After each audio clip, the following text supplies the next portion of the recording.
So a couple of weeks back, my wife and I were talking about how fun it would be to buy a small camper or a teardrop camper.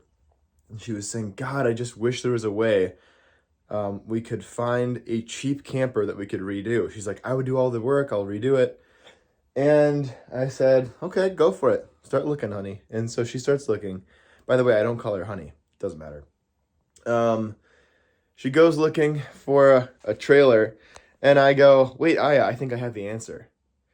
Seeing Linker, seeing Buddy Doug build his trailer out, I said, why don't we just buy a cargo trailer that I can use for art shows, I can use for collecting materials, and we can turn it into a camper, dual use type situation. So I can use it for work when I need it, because I've been using my parents' truck and caravan down to these art shows. And this will be the final piece of equipment in terms of doing art shows and in terms of collecting wood, as I've had to rent trailers from U-Haul in the past for collecting bark. So I said, why don't we just buy it, convert it into a camper combo type scenario. So a little bit different from Linker's setup, I had to make it so that it could be very easily undone. All the elements had to be easily undone. And so I'm just going to show you that today. And just give you a taste of what I've been hobbying at the last couple of weeks here. So let me turn this camera around. Okay, so by no means is this organized on the inside. It's a little bit chaotic. And I wanted to give credit where credit's due to my friend Zach Gross, who, when I presented him with this problem, gave me the solution for this modular bed platform setup. I hope it's clear because it's a little chaotic in here. So what we've got here is a small 5x8 aluminum cargo trailer. All right, it has a small window. It's painted. My wife went through the work of painting it. And you can see here that I've got a 2x4 frame underneath and then some sections laying on top of those. These are wooden platforms. You can see how they're constructed. Really simple. Two 2x4s and a piece of 3/4 inch plywood. And these ones are turned on their end. You can see these ones are placed in place where they'll eventually be, the ones below it. And these will stack up to create a bed platform that is modular. So I can pull one of these platforms out, two of them out, and arrange them, slide them across these bars. You can see these run all the way back here, and I can create either seating or a bed platform. Or not, or they can be pulled out completely. These are movable, although there's a lot of stuff on them right now, and the paint is probably a little gummy still, so they don't slide as well. Point being, I can pull the bed platform out. I can pull these seats, however I decide to arrange these sections out, and use them for other purposes. So for as a trailer for cargo. So I did put some flooring in. A friend of mine gifted me the flooring. Thank you, Scott. It was just some cheap stuff that was used for a dance floor at a wedding, but it worked perfectly for my purposes. It doesn't need to be anything fancy. It's going to get worked on. It's going to get tore up anyway eventually. And as far as lighting and electricity and all that, I'm using an EcoFlow River, I believe it's called a River 2 or River Pro 2. So it's the smaller size battery that's coming in the mail. I'm going to run power from that. So we'll have lights. I have some solar panels that 70 watt solar panels I'm going to mount up to the top of this thing. And that's the idea. This thing is used. It's a 2011, I believe, or 2012.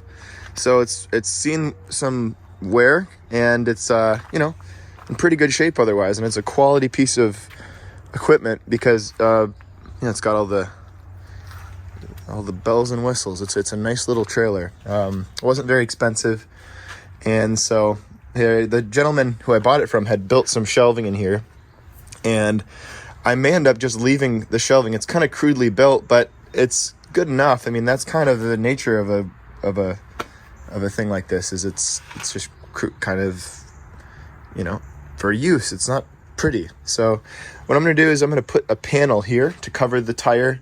That will be removable either with a screw, maybe a single screw or a magnet. I thought about making the doors swing out, but most of the time they'll be covered with the platform when we're camping.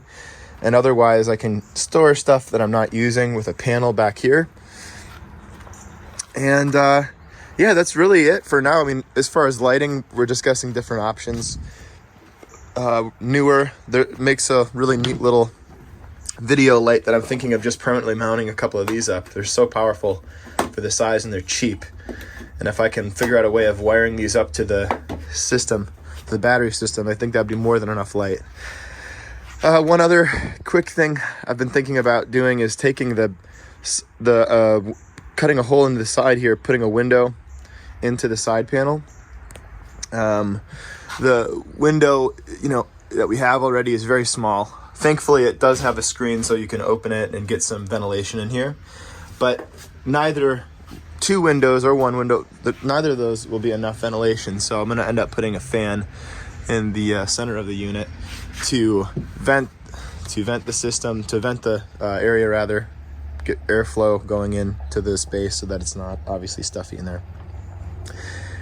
And so, yeah, this has been the project as of late, and it's got me excited because I've been watching trailer videos. I've been kind of thinking in the last couple of weeks about different constructions, different ways of doing it. I love seeing everyone's builds, and I know this is not wood carving related necessarily, but the plan is to use it for collecting wood on these trips out to Montana. And that is a really great contribution to the channel and to what I'm doing here. So the ability to be able to go with my friends, with the people that I'm connected with out there, and be able to have a place to store it and not have to pay by the day to U-Haul, just to own it outright, and to even be able to camp in it when it's not being used for lumber or for wood is just an awesome thing. So I'm very excited about that, and I'll be keeping you guys posted on it as I continue to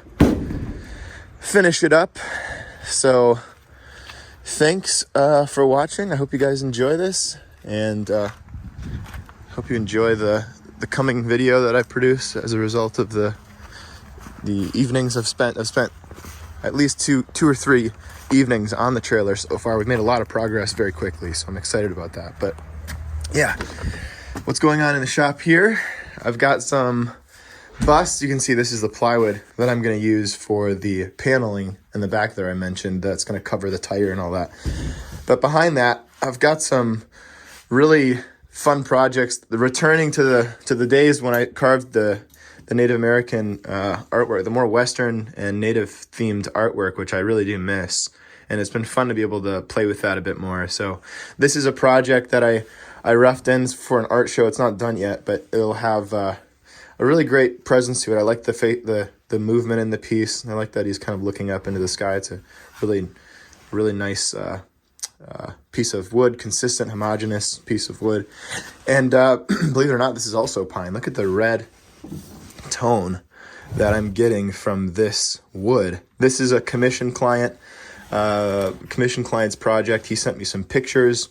I don't want to get into too much detail because it is a surprise to his wife, but yeah, I'm happy with the way this turned out. It took to a finish very well. This is tung oil, and it's just a very nice wood. It's difficult to work with because all of these knots made it really difficult to carve. And so a lot of power carving to work through those knots, and a lot of fuzzy wuzzies that would not go away. So that's what I've been working on in the shop here. A few other little projects, little green man here and there, just to try and keep everything flowing, the carving skills flowing, because when you spend all this time on power carving projects, you lose some of that sensitivity. And so coming back to power or hand carving rather is very different. And so I've been working on another, again, with the native stuff. This is Chief Plenty Coops. He's a Crow native chief, and he's the project of our next Fundamentals of Wood Carving Advanced project. And this was actually supposed to be posted last month, so we're getting that posted, finishing that up today. That's today's project.